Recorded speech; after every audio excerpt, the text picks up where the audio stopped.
Serious. What's your true, supernatural, unexplainable, downright creepy story? Part 2. Please do like, share, and subscribe. Visiting my grandparents' house in Japan, I went to use the bathroom, but it was locked. We open it up and no one's inside. My auntie grew up in that house. She woke up one night with a boy standing over her looking at her. She also couldn't move, so it could have been sleep paralysis, but when she woke up, her heavy as fuck bed was moved to a different part of the room. Growing up, our house was very haunted, and even though it's not as active today, I still get creeps sometimes when I go home to visit. A few years before I was born, my great-grandmother died in what would become my bedroom, her sitting TV room, and my parents and I both remember walking into that room and very clearly smelling rose-scented perfume, like somebody had dumped a bottle of it on the carpet. According to my parents, it was the same kind she wore almost daily up until she died. I've seen apparitions in that house as a child or teenager. My grandfather, mom's side, died when my mom was 3, 1950s, so I've never met the man, but I remember being in the kitchen one day and seeing a man in a brown suit with a skinny black tie stand in the entryway and look at me, then vanish. I recognized him immediately from family photos. It was my grandfather. I've seen blue lights or orbs during the day in different rooms, felt cold spots, been touched by invisible hands, heard footsteps when I was home alone, and even had drawers or cupboards open spontaneously in front of me. Nothing was ever scary per se, but a lot happened that was certainly unnerving. I have more stories if you guys are interested.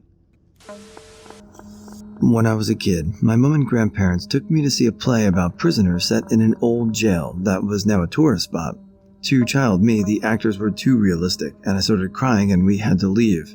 Chatting to my mom a few years ago, and apparently it wasn't a play. We just went to visit the old, empty jail. Ooh. I had an old dog named Casey. When she was a puppy and younger dog, she would climb the stairs and lay on a particular step. I think it was like the 3rd or 4th step from the top. She would stick her head between the gap of the step and the bottom railing of the banister and look out over the living room. She would stay up there for hours and sometimes fell asleep with her head sticking out. My mom works at the local high school and every summer is required to take safety courses at the school. One year, at one of the courses, she ended up going out to lunch with several people. One of them she didn't know and began talking to. Eventually, my mom mentioned the town we lived in. This other woman grew up in the same town. She asked my mom what section she lived in, and my mom said my section's name. Turns out, she lived in that section as a girl. Then she asked my mom what street. Lo and behold, this woman grew up on our street. Then it turns out that this woman grew up in the house that we live in. So, they get to talking more, and my mom mentions that we have a dog named Casey. The woman says that she also had a dog named Casey, and then goes on to say that her Casey would sit on the same step that our Casey would and poke her head out from the step. It's not creepy to me, but it's one hell of a fucking coincidence, if not a little supernatural. Over the years, I've lived in 2 houses that were almost certainly haunted. The incident that scared me the most happened in the house I'd lived in just a few years ago. I had grown up in a house that was renowned for activity, and the thought of ghosts doesn't really scare me. After all, they're only people, right? This house had a history of strange occurrences, lights that turned off and on by themselves, footsteps and voices that couldn't be explained, extremely rural and no neighbors close by, banging sounds from the basement, and most disconcertingly, the sensation of being poked, either during the night while sleeping or whenever you were in the basement, but all of that seemed benign, so whatever. I was interested in communicating with whatever was there and had gathered a couple of interesting EVPs. I really wanted to set up a video camera, but didn't have the money to invest. Instead, I got a digital voice recorder and reasoned that I would record the activity on it until I could afford what I wanted. I decided to set it up and record overnight. Now, there are 2 things that are important to this story. Bear with me.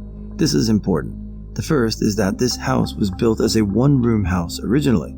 Over the years, they added a kitchen, bedroom, and full bathroom, laundry room, and then an addition containing a 2nd bedroom, half bath, and new kitchen. The old kitchen became a formal dining room, the point being that the house was built haphazardly and sound does not carry from one end to the other. The second point is that I have an alarm clock with a built-in spa sound machine that I use on the rain feature. And since I'm a little hard of hearing, the rain is always cranked up to maximum volume. So I tucked my elderly dog into her kennel that night and set up the recorder just between the dining room and laundry room, i.e., as far across the house from our bedroom as possible. I took the 2 younger dogs and cat into the bedroom with my husband and I, and we went to bed. The next day, I began to listen to every minute of the recording, hoping there would be some form of communication. It took a couple of days. The recording starts with loud clattering as I place it on the table. Then I can be heard walking away and from the laundry room telling my dog, "Good night, Bonita." Then I pass by again and can be heard moving away. My husband and I can be heard, but not well enough to tell what we're saying, talking for a couple of minutes. Then the sound of the rain machine, sounding like a waterfall. After a few seconds, the sound becomes a muted roaring sound as we shut our bedroom door. The timestamp showed around 10:15 p.m. And then there's nothing but the muted sound of the rain until about 2 a.m. Then you hear the sounds of the dog, nails clicking on the hard floor of her kennel. Sounds like her scratching against the floor, whimpering, panting, more clicking. This goes on for about 5 minutes. Then her whimpering grows more distressed. Her panting becomes panicked as if she is hyperventilating. Then she stops. It's quiet for a moment, then a small bark. It's a sound I recognize because she does it every morning as I walk through the kitchen to make the coffee. It's her, "Hey, you're up, let me out," bark. I check the timestamp, 2:18 a.m., and then I hear it. In a stage whisper, frighteningly close to the recorder, "Bonita." The dog yelps and begins to scream and almost drowns out the giggle. The giggle is the same voice that whispered my dog's name, my voice. I'm waiting for husband when he gets home. I pray the recording for him. He shrugs. "So you fussed at the dog?"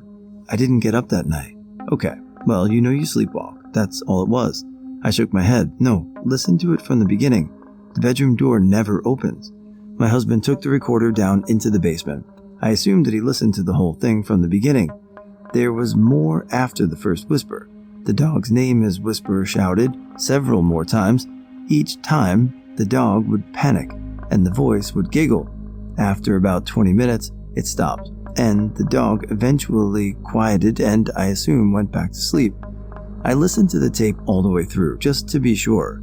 At no time can you hear a change in the muted sound of the rain machine until we get up at 6 a.m., which means that our bedroom door never opened, which means that whatever was on the recording was not me, but was pretending to be. I get rid of old recorders. I didn't want to ever hear that again. It scared me worse than anything else had at that point. I never tried to record anything else in that house. I pretended that it never happened, and I never heard anything else that sounded like me. In 2007, I was watching the Salad Fingers video in the evening, and I swear, hand to God, that I saw a figure dressed all in white walk past the computer room door in my peripheral vision. My mother believes the ghost of her late first fiancé followed her around until about 2009, so I think it was him. My friend had died twice, due to being struck in an intersection during his teen years. 5 years later, we were having a conversation about the supernatural, and I had said, "It's funny, we can be sitting in a room full of people." His eyes darted back and forth around the room and began to do this weird tears without emotion thing that he had started doing since the accident. He blamed it on damage to the brain, but about a minute after my comment, he told me to leave. Several years ago, I woke up in the middle of the night because my cat was growling at something outside the window. She was all puffed up and in a very aggressive posture. I try to calm her down, but she is ignoring me and not responding when I pet her. At the time, my bedroom was on the second story and missing the screen. Since my cat is not giving up, I turn the light on in my room and push the curtain aside. As I do, I see a woman with bloody clothes and a bloody face, with long silver hair, crawl up my window. She starts screaming, and then she vanishes. My cat stops growling and quickly calms down, though she is still agitated. Found out a few hours later, my great-grandma passed in the middle of the night. In the daylight, I can see there are smudges on the window. A friend of mine took a picture of her new shoes in the passenger side of her boyfriend's car to send to some of her new friends. When she looked at the picture in the corner, she saw a hand, but there was no hand down there in real life. Also, from personal experience and from multiple reports from everyone who rode in that car, swore that it was haunted. Whether it be just feeling a presence like I did, or some people actually felt something touching the back of their ankle or the back through the fabric of the seat. However, most of the haunting came from the passenger seat. Note, this presence was so strong at times that if you were alone in the car for whatever reason, you would sometimes strike up a conversation with said presence without realizing it. When I was little, around 3 years old, I would have dreams of another little girl who lived on my bookshelf. She had short hair pulled aside with a barrette. She wore a simple dress and shoes with buckles on them. She always appeared as a yellow, translucent person. We were friends, and I would sit on the floor and she would sit on the top of the bookshelf and look down at me. We always had fun, but when she got mad, she could zap me. It would tickle like being tickled badly by a friend who you wanted to stop. I would yell at her and run away. Fast forward 20 years. While on vacation with my parents, we were talking about old dreams and memories when the tickle girl was brought up. I reminisced about the dreams with her, and my parents' faces were funny. When I asked what was wrong, they said, "Honey, those weren't dreams. You used to sit and talk to your bookshelf all the time. We would hear you laughing in the other room. Other times, we would hear you get so mad that you would yell, but you were the only one in the room. Gives me chills to this day." TLDR. Thought I used to have recurring dreams of the same little girl in my room. My parents recently revealed that I wasn't sleeping when I would talk to her. Alright, so I grew up in a really small town, and recently it's gotten some fame as being haunted. One of those Discovery ghost shows filmed an episode here so people got interested. Now, before my town gained a reputation for having ghosts, one night my mom and I were taking a stroll down the main street at night, which we do a lot of in the summer. I was about 14 at the time. As we were walking, she stops in front of a furniture store that's a pretty dang old building. Actually, most of Main Street is, that's closed. We look through the windows, just seeing the merchandise they have, talking, then I turn to my mom and I tell her we need to leave now. She asks why. I say we need to go. She protests again, since she is enjoying herself. I then tell her that there is something bad in the store. It was a bad place and we needed to go. So we left. The thing is, I don't remember having that conversation at all. I don't remember looking in the furniture store. I do remember going on walks with my mom plenty of times, but I don't ever remember being creeped out on any of them. The only reason I know this even happened was because my mom told me the story years later, asking if I remembered doing that. So big deal, right? 14-year-old says dumb stuff all the time. But here's why it bothers me. My mom is friends with one of the ladies who works for my town. I don't know what the position is called. Basically, she organizes town activities and helps out with my town's historical stuff. Anyway, apparently for whatever reason, she gave a tour of the town to a film crew that had a psychic with them. Now, I don't know about y'all, but I think the whole psychic shtick is BS. But apparently one of them got the furniture store. The psychic refused to go inside. Said there was a lot of evil that wanted to harm people in there, so they moved on to other buildings. So yeah, when my mom's friend told her that story, my mom told about the time when I was 14. They, and pretty much most people in my town, believe that the furniture store, along with a lot of other buildings, are haunted. But yeah, sorry if that wasn't scary enough. It's the only thing to happen to me that truly unsettles me. A year to the day my brother-in-law was hit and killed by a driver high on meth, my ex got a call on her cell phone from his brother while he was cooking dinner for our kids. He didn't answer, just started shaking and hyperventilating. His brother's phone was destroyed in the crash, and at the time this terrified him, but now it comforts him to know his brother is with him and reached out on that first anniversary. So it's about 4 a.m. The beach was a ways away, and my dad and I wake up to go surfing. We make our coffee, turn off all the lights downstairs, and leave through our garage door. We close the garage door and start backing out before we realize we forgot something. We pull the truck back in the driveway, open the garage to find the door going into the house wide open and sleeping bags and other stuff on the ground in front of the door. We walk inside, and every single light downstairs is turned on. At this point I was thinking, okay, what the actual fuck? Because we literally walked out of the house with all the lights off. My dad and I go check if my mom is awake, and she is completely asleep upstairs with the door closed. Weird. My first thought was that maybe an intruder got into the house and was trying to leave when he noticed we were awake, but all the doors were locked. Super creepy. I was maybe 11 at the time, chilling in my room on my DS. My mom was in the next room doing laundry.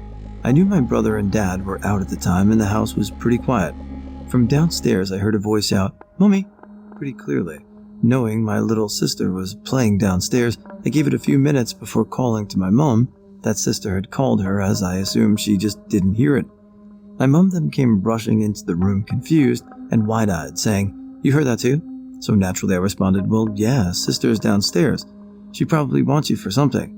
At that point, my mom turned a bit pale and told me my sister was out at a friend's house, and we both did that half-scared giggle, and I sat in a room with her on my DS instead of separately until everyone else got home. I still don't know what it was as the TV was off, but there have always been rumors of our house haunted by a little girl. The reason it didn't bother my mom at first is because she works with kids, so she often hears kids calling her or playing, much like something you hear your phone go off, even though it actually hasn't. It's only when she realized that I heard it too that she freaked out. When I was about 7 or 8, I used to have sleepovers at my grandma's a lot. My aunties are only a few years older than me, so it worked out great. Anyway, one of the times I was in bed and it was about 3 in the morning and both my aunties were asleep. So I rolled over to look at their toy horses and I swear to God, they were moving. I could see their black silhouettes galloping across the desk. So doing the logical thing, I went back to sleep ignoring, thinking it was my imagination. Then about a year ago, my aunt described the exact same thing happened to her. Turns out, many people have had weird experiences with this house. Examples include an ex of my uncle seeing a strange man in the corner of the room and at the bottom of the stairs, TVs randomly turning on and off, things being moved, the wardrobe door would get randomly stuck to a point where a full-grown man couldn't open it, and then swing open for no reason, new bulbs randomly bursting, that is likely an electrical issue, shadows in the room when curtains are closed and no one is making them. Also, random banging and footsteps is a common noise in the house even if no one is upstairs. Not next door, as she is a frail old woman who can barely get up the stairs, and the footsteps are like heavy man's footsteps. Growing up, my grandparents had this big gray German Shepherd called Max. He was a super sweet dog, but my grandparents kept him chained up in the yard, and I can't recall anyone ever interacting with him except us kids. When we stayed at our grandparents', I remember bringing leftovers to Max and leaving them in his bowl. My sister and cousins remember this as well. Eventually, my family moved a couple hours from my grandparents, and we saw less and less of Max. He was an old dog to begin with, but I recall he started developing tumors around his neck. Then one day he was gone. I brought up Max to my dad years later as a teenager, wondering what exactly he died of. We had a dog that had died recently, and his tumors reminded me of the ones Max had. My dad seemed real confused that I knew who Max was. He said Max had died of cancer, but he was my dad's first dog, which I was confused by, since he mentioned a dog named Boots when he was a kid. He said that Boots was the dog his parents bought to replace Max, who died when he was 9. I was sure he had gotten mixed up or misremembering the dog. Here's where the story gets weird. My cousins and my sister all remember this dog. I could swear he was dead by then, but even my youngest cousin remembered Max. Here's where it gets fucking insane. Where Max was chained up was a concrete platform. When we thought he died, my grandparents put a tool shed there, further lending to the confusion. There are pictures of me and my cousins near my age. I'm the oldest grandchild, but my youngest cousins are 12 years younger, playing with the shed in the background. The fact that my cousins remember the dog makes no sense on that basis alone. That's not the insane part about that shed though. When I was a teenager, probably 18 or 19, I helped my dad and my uncles tear down the shed. On the concrete platform right on the edge was a child's handprint with my dad's name written underneath and a big German Shepherd-sized paw print. Underneath the paw print, in the same handwriting, was the name Max. To this day, none of us know why all of us remember this dog. I was born in the late 80s. This dog died in 1969.